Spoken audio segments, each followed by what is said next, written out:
Saya itu diminta untuk menjadi agensi di Indonesia dari pihak rumah sakit Korea. Ada misalkan yang mau operasi plastik, misalnya untuk hidung, wajah, atau ya pokoknya untuk cantik lah Ustadz judulnya gitu ya. Nah, sampai saat ini itu saya masih pending. Saya bilang sama suami saya mau bertanya dulu gitu kepada seorang guru, seorang ustadz, karena ini kan konsepnya merubah apa namanya itu, apa ya, kodrat yang sudah ditakdirkan Allah, wajahnya hidungnya pesek-pesek kan begitu Ustadz ya gitu. Jadi saya takut mengambil langkah yang salah. Saya mohon petunjuknya. Ya, terima kasih Ustadz. Ya, assalamualaikum warahmatullahi wabarakatuh. Nah, ini beliau bertanya, ini gimana kira-kira secara hukum agama syariat boleh nggak mengubah sesuatu yang sudah ada ini? Nah, mungkin pertanyaan juga kalau hanya untuk kecantikan gitu ya. Lalu bagaimana kalau yang misalnya karena luka gitu ya? Jadi pertanyaannya boleh atau tidak Pak Kiai kaitan dengan tadi?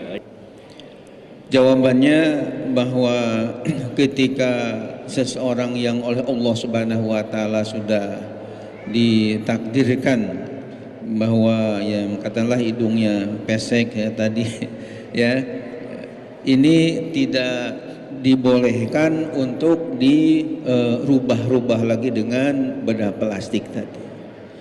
Kenapa? Karena ya di dalam Al-Quran itu ada ayat fala yughayyiruna khalqallah, di antara dorongan setan itu kepada manusia supaya bagaimana mereka merubah-rubah ciptaan Allah.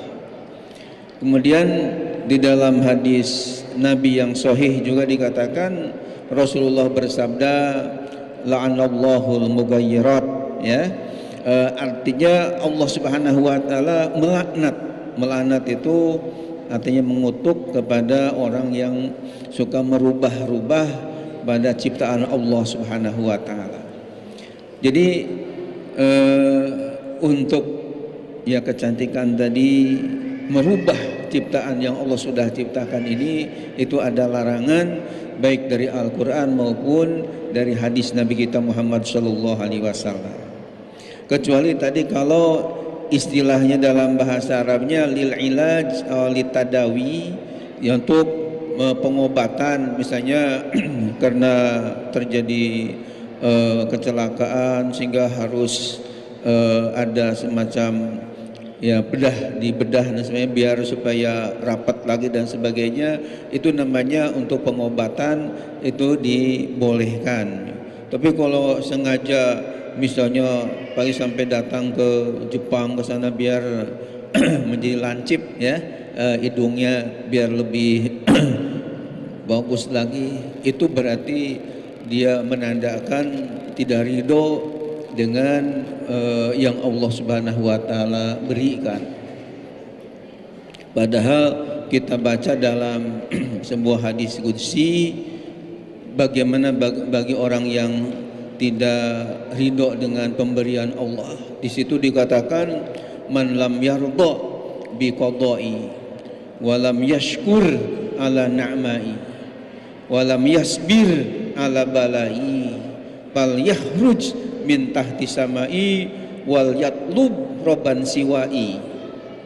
Artinya man lam yardha bi qada'i, barang siapa yang tidak ridho dengan ketentuan aku, qada qadar Allah, walam yasbir ala balai, dan tidak sabar atas bala ujian dari aku, walam yashkur ala na'mai, dan tidak bersyukur atas nikmat-nikmat dariku,